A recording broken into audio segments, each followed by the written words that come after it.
कपट तजिका। इस प्रकार प्रभु शबरी जैसी सामान्य नारी को भक्ति से प्रसन्न होकर उसे भक्ति का आशीर्वाद देती है। यहाँ शबरी उनका मार्गदर्शन करती है और कहती है,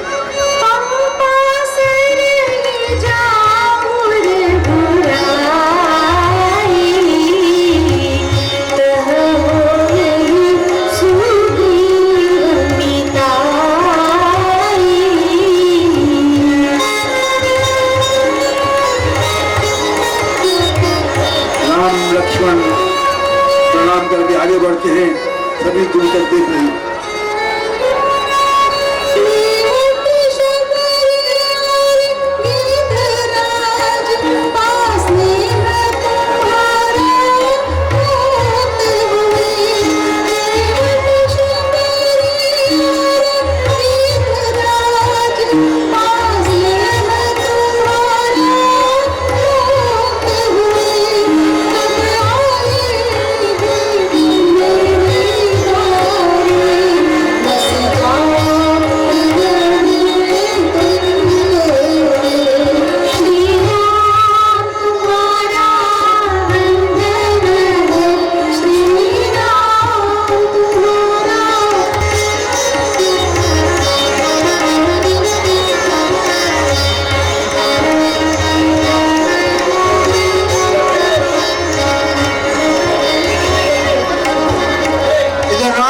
वन में घूमते हुए ऋषिमुख पर्वत के निकट आए।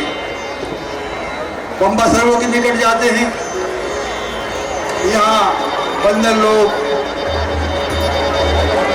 की सेना और उनके सेनापति अंगद इत्यादि वहां पर निवास कर रहे हैं। तभी देखा सुग्रीव ने कहा, सुनो हनुमान, जरा देखो तो सही, वे दो पुरुष कौन हैं? वे इस तरफ क्यों आ रही है? कहीं ऐसा तो नहीं कि बाली के आदमी वेश बनाकर मुझे मारने आ रहे हो हनुमान? महाराज, मैं अभी जाकर देखता हूँ, आप चिंता न करें। विप्र रूप धरि कपित गया,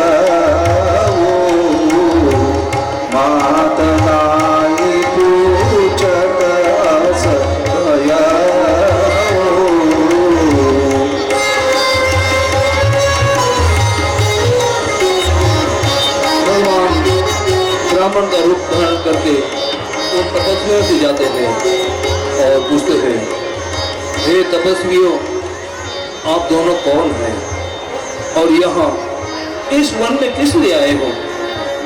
हे ब्राह्मण देवता, हम दोनों अयोध्या नरेश पुत्र के राम और लक्ष्मण हैं। निशाचरों ने मेरी पत्नी का हरण कर लिया है। उसी की खोज में हम वन वन भटक रहे हैं। राम, मेरे प्रभु, हे माँ, मैं आपका अकिंचन सेवक हनुमान हूँ। जय श्री राम। और फिर हनुमान उन्हें प्रणाम करते हैं। गले लगाया राम ने और हनुमान कंधे पर बिठा लेते। सुग्रीव द्वारा बताया, बैठ गए और उन्हें कंधे पर बिठा करके पवन सुत हनुमान की, बजरंग बली की।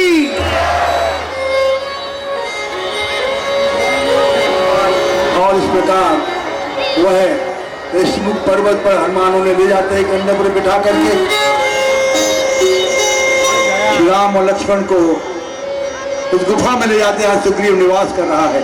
हे महाराज, यह वाली के आदमी नहीं, यह तो मेरे प्रभु श्री राम है। ये अयोध्या नरेश के पुत्र है, मेरे स्वामी श्री राम है। इनसे हमें कोई धोखा नहीं है, ये हमारे तो मित्र बन सकते हैं। इस प्रकार से श्री राम की और सुग्रीव की मित्रता होती है अग्नि की साक्षी देकर के, और मित्रता उनको निभाते हैं। श्री राम बाली का वध किया है उन्होंने, और किष्किंधा का राज्य उनको सौंपते। के बाद में सुग्रीव चार दल बनाए बंदरों के, दक्षिण की दिशा की ओर जामवंत हनुमान रंगत को और उनके साथ में बानरों की सेना को भेजा सीता का पता लगाने के लिए। समुद्र के किनारे पहुंचते हैं, वहां पर आपस में चर्चा होती है। वहां पर संपाति मिलता है, जटायु का भाई संपाति। उसने कहा कि सीता को मैं देख रहा हूं अशोक वन में बैठी हैं, मैं देख सकता हूं, तुम लोग नहीं, मैं देखूं तुम नहीं, गीधई दृष्टि अपार, मेरी दृष्टि बहुत है। सीता वहां सोच बस होकर के अशोक वृक्ष के नीचे अशोक वाटिका में बैठी है। जो इस समुद्र को पार करेगा वो पहुंच जाएगा। और तभी हनुमान जो है तैयार हो जाते हैं।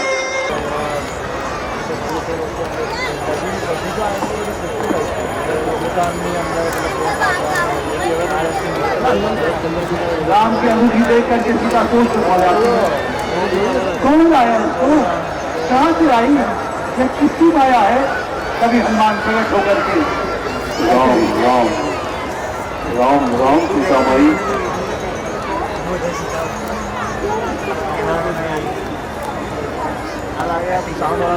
कौन लाया, क्या तुम जानते हो? माता, मैं भगवान श्री राम का दूत हूँ।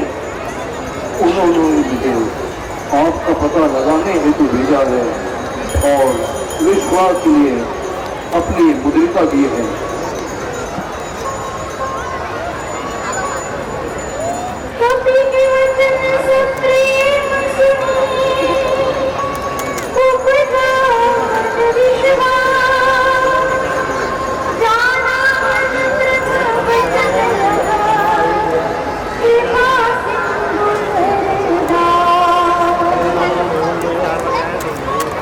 ने हनुमान को आशीर्वाद दिया। तभी हनुमान को फलों को देख करके उनकी भूख लगने लगी और उन्होंने कहा, हे माँ, इन सुंदर सुंदर फलों को देखकर मुझे बहुत भूख लगी है। यदि आप आज्ञा दे तो मैं इस वाटिका के कुछ फल खाऊं। यहाँ वाटिका की रखवाली करने वाले अनेक राक्षस हैं। यदि उनकी चिंता न हो तो अवश्य खोलो। माँ सीता की आज्ञा मिलते ही हनुमान फल खाने लगती है और जैसा कि वानर स्वभाव फल खाते कम है, तोड़ते ज्यादा है, वृक्षों को तोड़ते हैं और इस प्रकार से हनुमान जो है उनका मानव स्वभाव साबित हो जाता है।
रावण दरबार में मेघनाथ रावण सभी बैठे हैं, राक्षस भाग गए हैं हनुमान के पास, राक्षसों का विनाश कर दिया। तभी रावण ने मेघनाथ से कहा कि तुम जाकर देखो कौन वानर आया।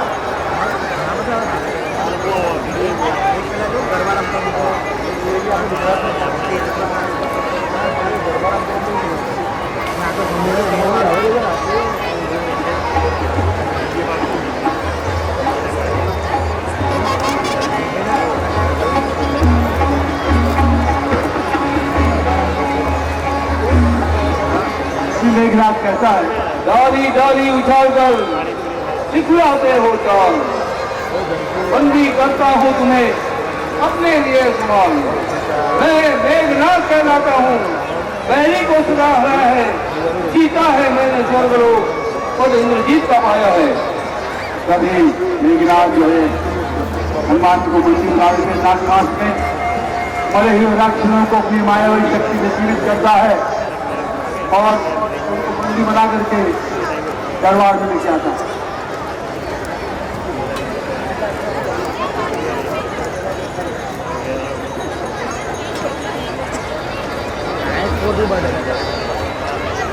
महाराज, यही है वो वानर जो अशोक वाटिका में आया है और उसने अशोक वाटिका का संहार करके सब राक्षसों का संहार किया है और सुंदर वन को उजाड़ दिया है। वीरो, देखते क्या हो, अंग भंग करके इस बंदर को वापस भेज दो। क्षमा करें महाराज, यह दूत बनकर आया है। नीति के अनुसार दूत को मारना उचित नहीं है। इसे कोई और दंड देकर वापस कर दिया जाए।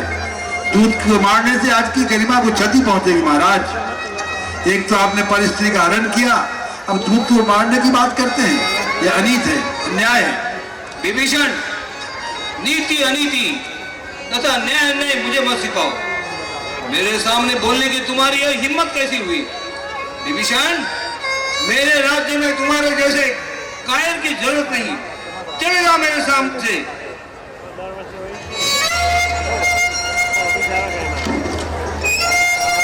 और फिर वीरो, वानर को पूंछ बहुत प्यारी होती है, इसकी पूंछ में आग लगा दो।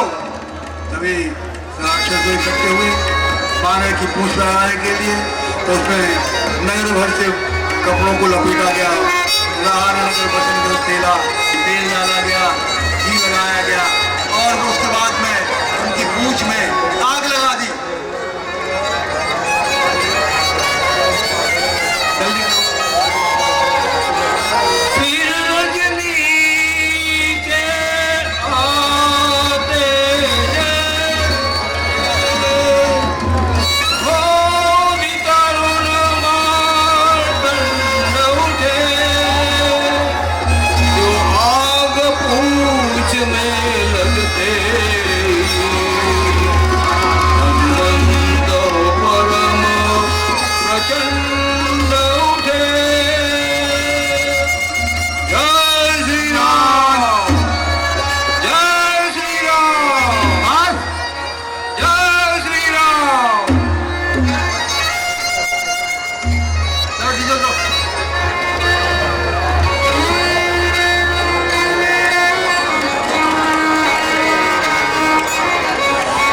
लंका दहन किया गया।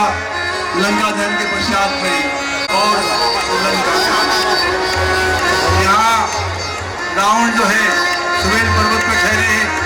वहाँ लंका में पता लगा कि राम की सेना सारे बांडवों के साथ युद्ध करने के लिए आ गई है। उसने अंगद को भेजा। अंगद जो है दूत बनकर गए, उनकी बात को नहीं माना रावण ने और अंत में युद्ध अनिवार्य हुआ। यहाँ एक और राम का दल है, एक तरफ रावण का दल है।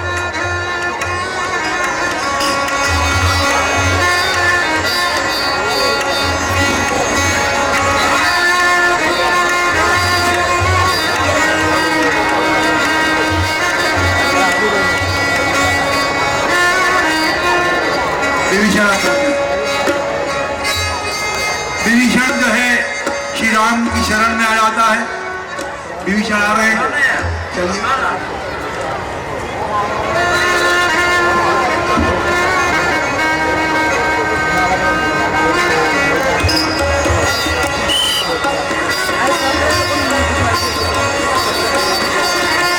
विभीषण ने शरणागति की, राम ने स्वीकार किया, गले लगाया और अंतिम अवैधान किया, उनको अपने टिकट दिखाया।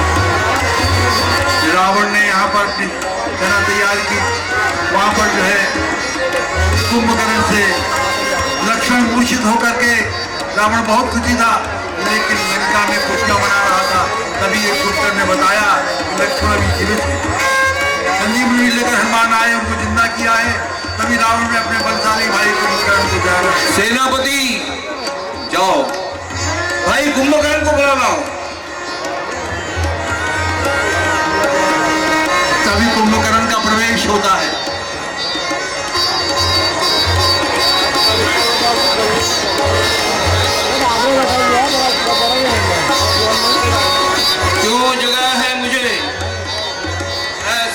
सोना भी क्या सोना, जीवन कट जाए रातों में, कट जाए बहन के नाक कान, तुम पड़े रहो खर्राटों में। क्या कहा महाराज? 2 कुमारों ने तुम्हारे बहन के नाक कान काटकर राक्षस जाति का अपमान किया है। क्या कहा महाराज? मेरी बहन के नाक काट लिए, राक्षस जाति का अपमान किया। लेकिन महाराज क्यों नहीं वहां पर चुप रखा? क्या काम बनाता जाने का कोई तो कारण होगा ही बच्चों से नाक कटाने का।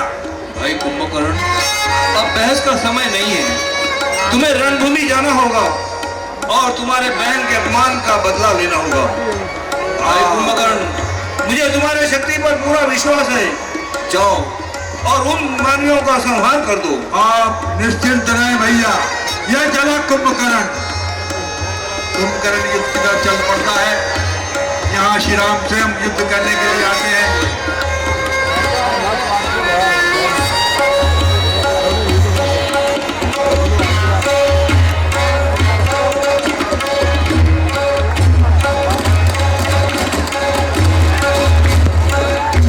कुंभकर्ण राम को ललकारता है। अरे ओ तपस्वी, तूने मेरे बहन के नाक कान काट दिए, राक्षस जाति का अपमान किया। सावधान, अब मेरा सामना कर। हे कुंभकर्ण, यह युद्ध स्थल है, निद्रा करने का स्थान नहीं। अपने आप को बहुत बलशाली समझता है, छोटे छोटे वानर सेना को कुचला है। सावधान, ये रहा तेरा मृत्युबाण।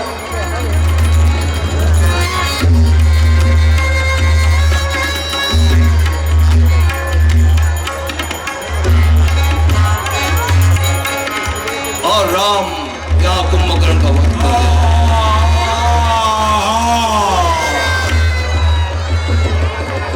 यहाँ कुंभकर्ण का वध के पश्चात मेघनाद और लक्ष्मण पुनः युद्ध भूमि में सामने आते हैं। दोनों में घमासान युद्ध होता है।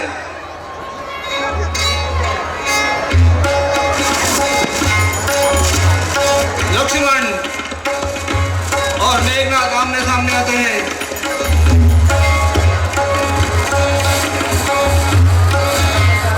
मेघनाद लक्ष्मण को लगा दे। अरे ओ लक्ष्मण, तू फिर दोबारा आ गया। उस बार भाग्य ने बचाया था, उस बार तो मूर्छा आई थी, पर आपके प्राण गंवाएगा। अरे मेघनाथ, लंका पर नकुल की कमान इस कारण आकर कड़की है। ऋषियों के यज्ञों की ज्वाला बदला लेने को भड़की है। हाँ हाँ, प्रतिघात आज होगा सुरमंडल वाले पापों का, नवमंडल के, मुनिमंडल के, गोमंडल के संतापों का। ओ मेघनाथ, आज तक तुम्हारे बहुत अत्याचार हमने सहन किए। तुम्हारा जीवित रहना सभी मानवों के लिए एक श्राप है, इसलिए यह रहा तेरा मृत्युबाण।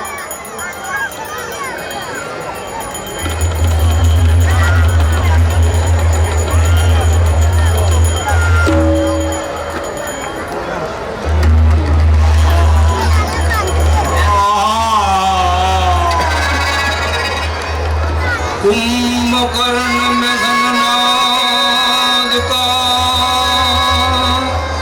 जब हो चुका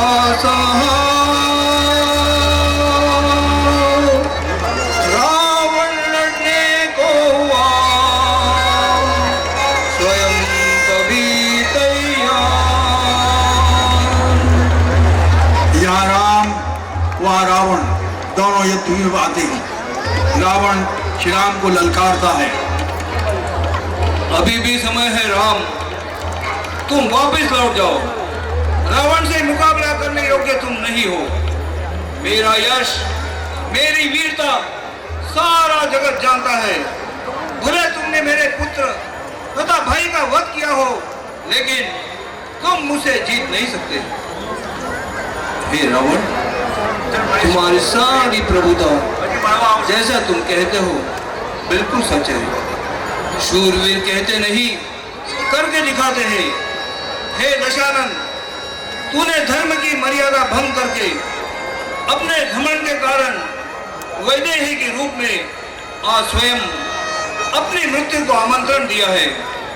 क्या अभी भी तू अपने को वीर समझता है? आज मेरे बाणों का सामना कर। दोनों में युद्ध होने लगता है। रावण वध के जमाना अनेक प्रकार के बाण छोड़ते हैं। राम ने अग्निबाण छोड़ा, रावण कई बाणों को भस्म करता है। राम ने 30 बाण मारे, 30 बजाव से 10 से कट जाते हैं, लेकिन फिर भी वो नहीं हो जाते। रावण जिंदा ही रहा। यह स्थल भी विचार आते हैं।